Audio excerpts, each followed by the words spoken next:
He had imagined her small and delicate, with gentle hands that would tend his garden and soft words that would fill the silence of his lonely ranch. But when the dust settled from the wagon wheels, Emmett Sloan found himself staring up at a woman who could probably lift him with one arm.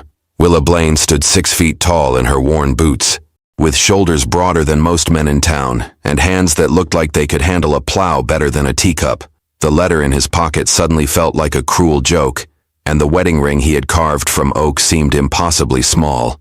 3 months earlier, Emmett had placed his advertisement in the territorial newspaper with shaking hands. Honest rancher seeks gentle companion for frontier life, must appreciate simple pleasures and quiet evenings. He had received only one response, written in careful script that spoke of loneliness matching his own. Willa's letters had painted pictures of cozy meals and shared conversations, of someone who understood the weight of solitude that pressed down on isolated homesteads. Never once had she mentioned that she stood taller than his barn door.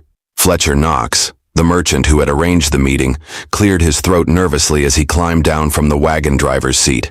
His eyes darted between Emmett's stunned expression and Willa's imposing figure. The woman herself seemed equally surprised, her confident posture faltering as she took in Emmett's slight frame and the way he had to crane his neck to meet her gaze. For a moment, the three of them stood frozen in the dusty yard like actors who had forgotten their lines. The silence stretched until it became unbearable. Emmett felt the curious stares of his neighbors who had gathered to witness the arrival of his mail-order bride. Mrs. Henderson from the general store whispered something to her husband behind her hand. Young Tommy Morrison actually pointed before his mother yanked his arm down. The whole scene felt like a public spectacle gone wrong, and Emmett's cheeks burned with embarrassment that had nothing to do with the afternoon sun. Willa finally spoke, her voice deeper than he had expected but not unkind. "You must be Emmett." She extended a hand that engulfed his own when he reluctantly offered it. Her grip was firm but careful, as if she was aware of her own strength. "I suppose we should talk."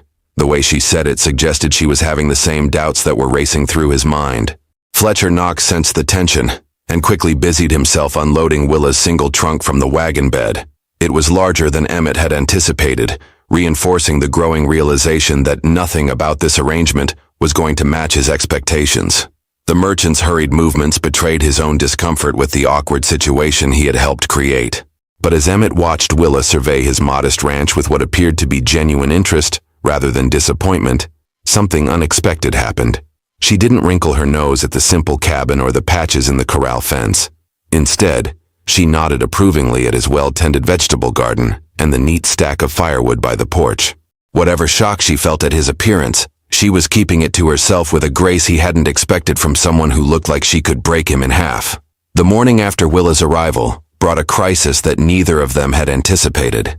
Emmett's prize bull, Dakota, had somehow broken through the reinforced fence during the night and was now standing defiantly in the middle of Mrs. Henderson's prized flower garden 3 properties over. The massive animal was systematically destroying months of careful cultivation, and the sound of Mrs. Henderson's furious shouting could be heard clear across the valley. Emmett stood at his porch railing, wringing his hands as he watched the disaster unfold. Dakota weighed nearly 2,000 pounds and had the temperament of a storm cloud on the best of days. The bull had already charged 2 of the neighbor men who had tried to approach, sending them scrambling over fences in undignified retreat. The situation was quickly becoming the kind of neighborhood scandal that would follow Emmett for years. "You can't rope him from here," Willa observed calmly from beside him. She had appeared at his elbow without him noticing, moving with surprising quiet for someone her size. Her eyes were fixed on the bull with an expression that Emmett couldn't quite read. "And those men down there are going to get themselves trampled if they keep approaching from the front like that." Emmett nodded miserably. "Dakota's always been stubborn, but never like this. I don't know what got into him." The truth was, he had been dreading this exact scenario since the day he bought the bull. He had neither the physical strength nor the experience to handle such a large animal when it decided to be uncooperative. Most of his neighbors knew it, which made the current situation even more humiliating. Without warning, Willa stepped off the porch and began walking toward the chaos with long, purposeful strides. Emmett hurried after her, his shorter legs working double time to keep up. "Willa, wait. He's dangerous when he's agitated like this. You shouldn't." But she was already halfway across the field, her attention focused entirely on the rampaging bull. As they approached Mrs. Henderson's property, Emmett could see the full extent of the damage. Roses that had taken 3 years to establish were trampled into the dirt. The carefully arranged border stones had been scattered like toys. Mrs. Henderson herself stood on her front steps, her face red with fury, directing a stream of accusations at anyone within earshot. When she spotted Emmett approaching, her voice rose another octave. "That monster of yours has destroyed everything," she shrieked. "Look at my garden, just look at it." "You're going to pay for every single plant, Emmett Sloan, and if you can't control your livestock, you have no business keeping them." The other neighbors nodded in agreement, their expressions ranging from sympathetic to openly hostile. Willa ignored the commotion entirely. She studied Dakota's movements with the kind of focused attention usually reserved for reading difficult text. The bull was pawing the ground near what remained of a rose bush, his massive head lowered in a way that suggested he was preparing for another charge. 2 more men had arrived with ropes, but they stood at a safe distance, clearly reluctant to get within range of those wicked-looking horns. Then Willa did something that made Emmett's heart stop. She climbed over the fence and began walking directly toward the agitated animal, her hands empty and her movement slow but confident. The crowd fell silent, watching in fascination and horror as this impossibly tall woman approached the beast that had sent grown men running for cover. Even Mrs. Henderson stopped her tirade, her mouth hanging open in disbelief. Dakota's massive head swung toward Willa as she approached, his nostrils flaring with each heavy breath.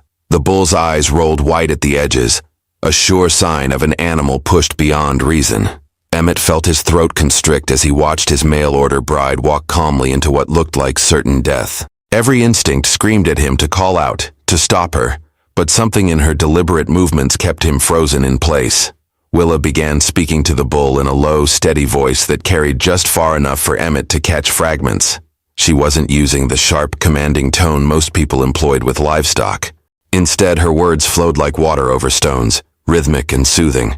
Dakota's ears twitched forward, and his pawing gradually slowed.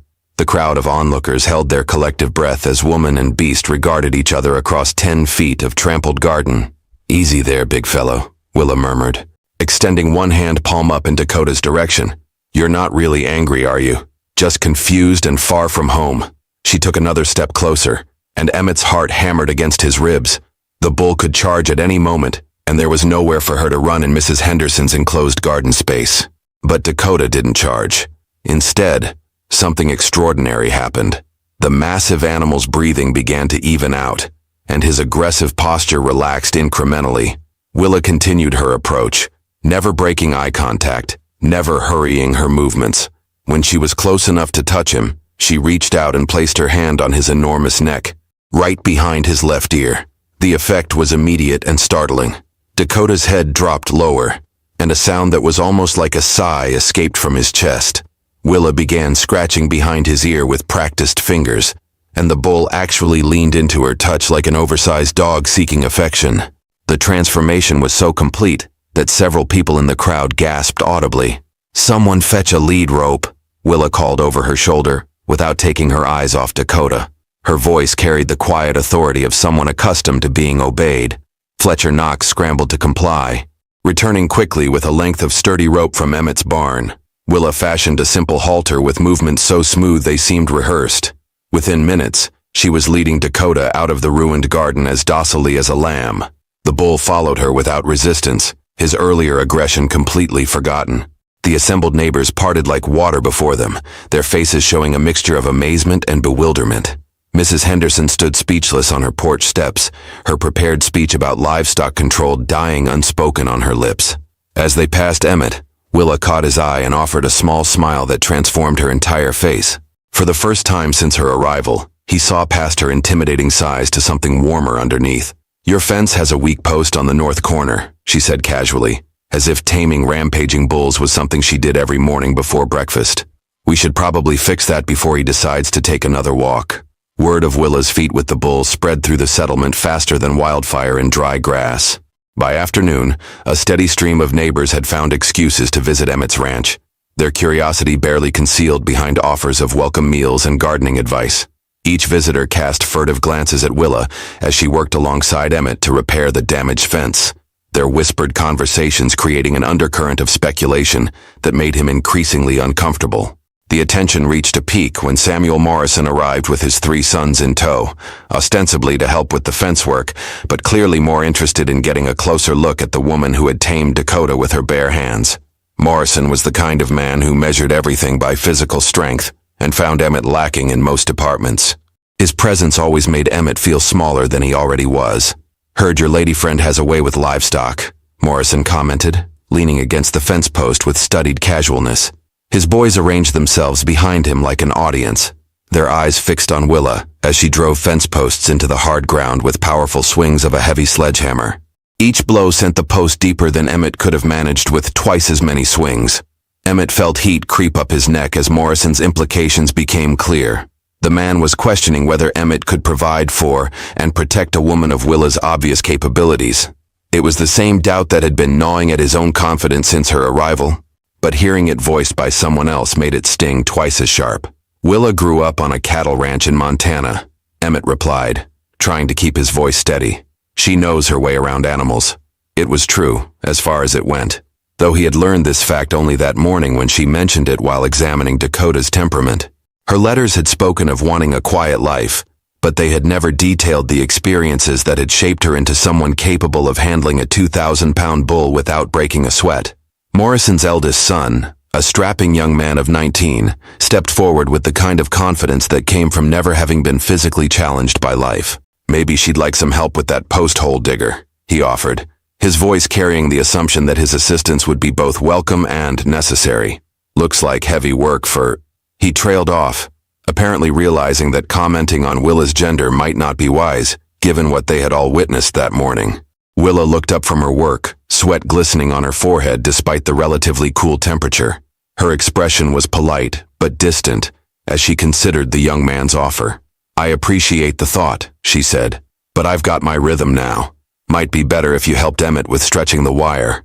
Her tone was perfectly pleasant, but there was something in it that discouraged further offers of assistance. The rejection stung the boy's pride in a way that was immediately visible. His shoulders stiffened, and his jaw clenched as he realized that this unusual woman had no need for his strength or protection. Morrison's other sons exchanged glances that spoke volumes about their collective confusion regarding the proper social dynamics of the situation. Emmett watched the interaction with growing unease. He could see the wheels turning in Morrison's head, the calculations being made about power and perception and community standing. Men like Morrison lived by clear rules about who was strong and who was weak, who led and who followed. Willa's presence disrupted those rules in ways that made some people uncomfortable. But what troubled Emmett most was his own reaction. Part of him was proud of Willa's competence and independence. Another part wondered if her strength highlighted his own inadequacies in ways that would become impossible to ignore. That evening, as the last of the curious neighbors finally departed, Emmett found himself alone with Willa for the first time since her arrival. The silence between them felt heavier than the humid air that preceded a thunderstorm. They sat on opposite ends of his small porch. The space between them measured not just in feet, but in the weight of unspoken doubts and mismatched expectations. Willa broke the silence first, her voice carrying a weariness that hadn't been there when she faced down the bull. "This isn't what either of us expected, is it?" She wasn't looking at him as she spoke, but rather staring out at the darkening horizon where the first stars were beginning to appear. Her profile was strong and angular, nothing like the delicate features he had imagined during those long months of correspondence. Emmett shifted uncomfortably in his chair, the wood creaking under his slight weight. "I should have been more specific in my letters," he admitted, though even as he said it, he wasn't sure what exactly he could have written. That he was smaller than most men? That he sometimes felt lost on his own ranch? That he had placed the advertisement not out of confidence, but out of desperate loneliness? About what? Willa turned to face him, and her directness caught him off guard. About being shorter than average? About having neighbors who measure a man's worth by how much weight he can lift? There was no mockery in her voice, but there was a sharp understanding that made Emmett wonder what experiences had taught her to recognize such things so quickly.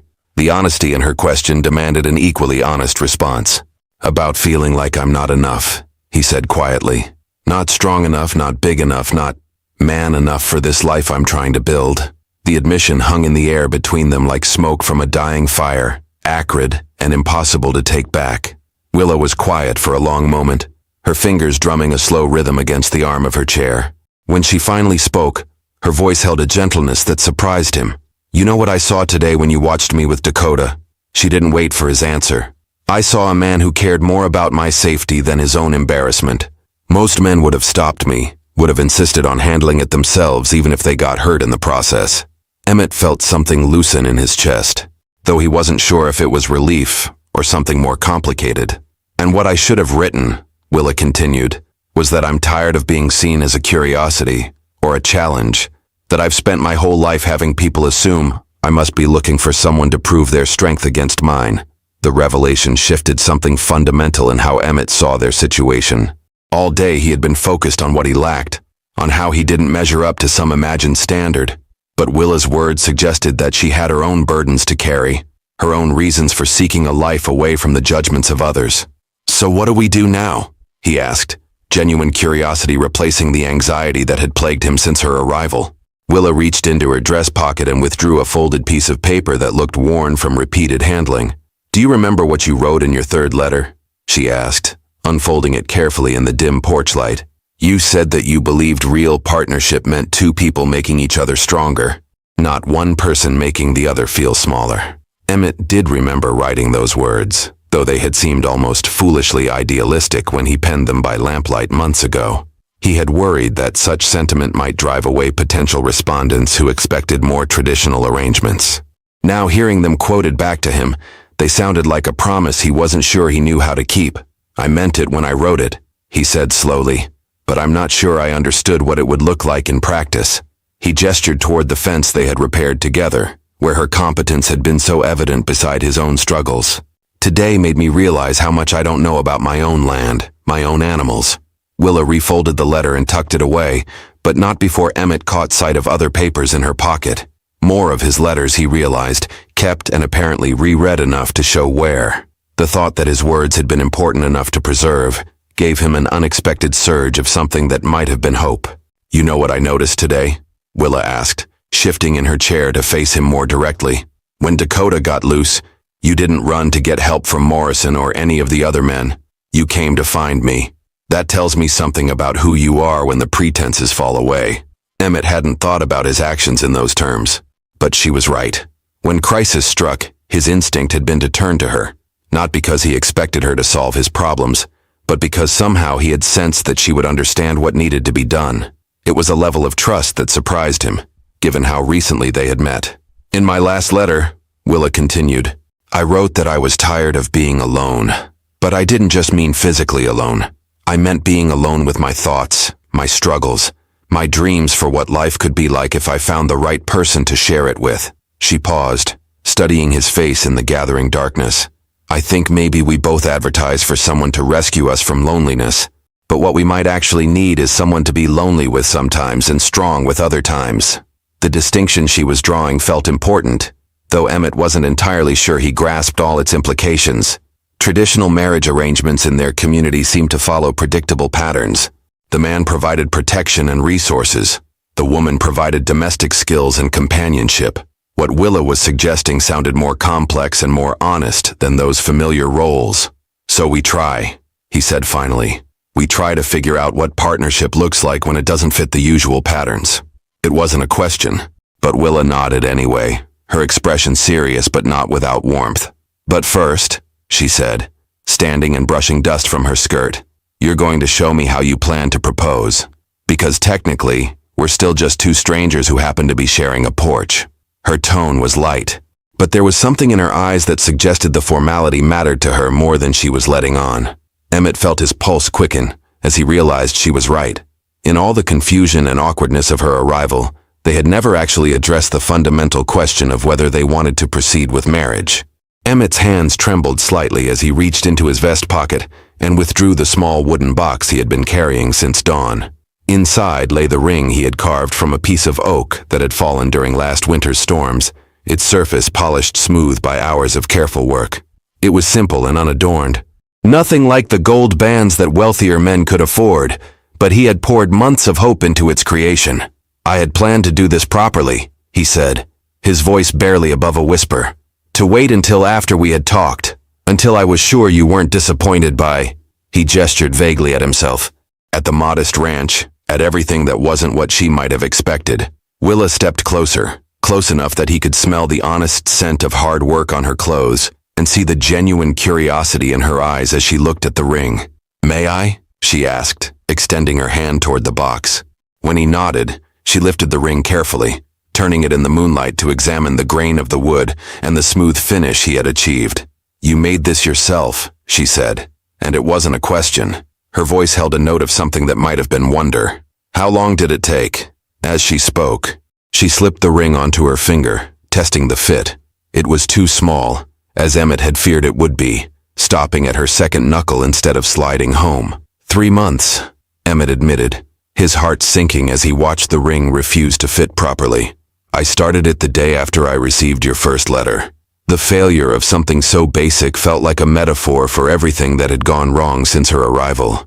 He had imagined her hands as delicate, had carved the ring to match his fantasy rather than reality. But instead of disappointment, Willa's face showed something entirely unexpected.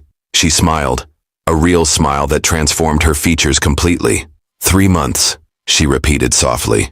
"You spent 3 months making something for a woman you had never met, based on nothing but letters and hope." She looked down at the ring, still perched on her knuckle. "Do you know what that tells me about who you are?" Emmett shook his head, not trusting his voice. The evening had already contained more emotional honesty than he typically experienced in a month, and he felt wrung out by the intensity of it all. "It tells me you're someone who believes in taking care with important things," Willa said. "Someone who puts thought and effort into making something beautiful, even when no one is watching to judge your work." She slipped the ring off her finger and held it up between them. "And someone practical enough to know that rings can be resized but character cannot." The simple statement hit Emmett with unexpected force. All day he had been focused on physical inadequacies, on measurements and comparisons that seemed to matter so much to everyone around them. But Willa was suggesting that there were other ways to measure worth, other kinds of strength that might matter more in the long run. "So is that a yes?" he asked, the question coming out more uncertain than he had intended. Willa's answer came not in words, but in action. She took Emmett's hands in her own larger ones and placed the wooden ring in his palm, then guided his hands to close around it. "Ask me properly," she said, her voice gentle but firm. "Not because you think you should, or because we made an arrangement through letters, but because you want to."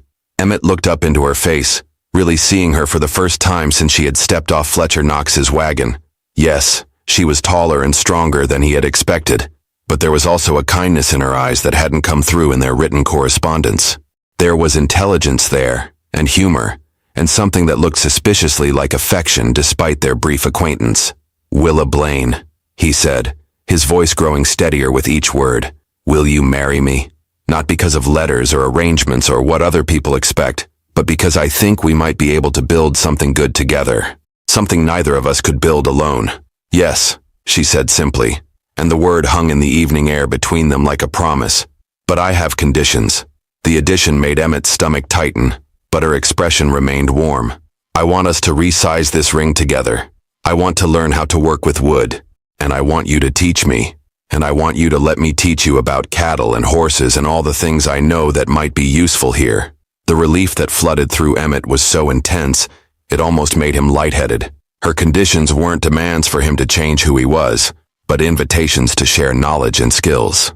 "I'd like that," he said. "All of it." 6 months later, as autumn painted the valley in shades of gold and crimson, Emmett and Willa stood before their neighbors in the small community church. The wooden ring, now properly sized and accompanied by a matching band Willa had carved for Emmett, sat snugly on her finger. Their partnership had proven as unconventional as their first meeting, but it had also proven effective. The ranch prospered under their combined efforts. Emmett's careful attention to detail paired with Willa's physical strength and animal expertise had transformed the modest homestead into one of the most productive in the area. Dakota, now properly contained by reinforced fencing, had sired several calves that promised to be as impressive as their father, but considerably more manageable. More importantly, Emmett had discovered that strength came in many forms. While he might never match Willa's ability to wrestle a stubborn bull or split fence posts with a single swing, his patience and methodical approach had taught her the value of planning ahead and thinking through problems before attacking them with brute force. The whispers and speculation of their neighbors had gradually given way to respect and even a touch of envy. Other couples in the community had begun to notice how Emmett and Willa worked together, how they consulted each other on decisions, how they seemed to genuinely enjoy each other's company even during the mundane tasks of daily life. As they spoke their vows that crisp October morning, Emmett caught sight of Samuel Morrison in the congregation. The man who had once questioned Emmett's ability to provide for such a woman now nodded approvingly as the couple promised to honor and support each other through whatever challenges lay ahead.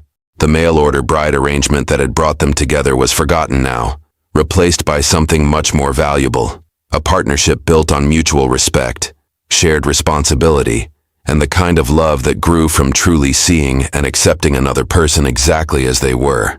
If you enjoyed this story, click the video on your screen now to watch another unforgettable tale where unexpected encounters change everything in the wild frontier. Don't forget to subscribe and consider a super chat to help us keep bringing you more stories like these. Your support means everything to us.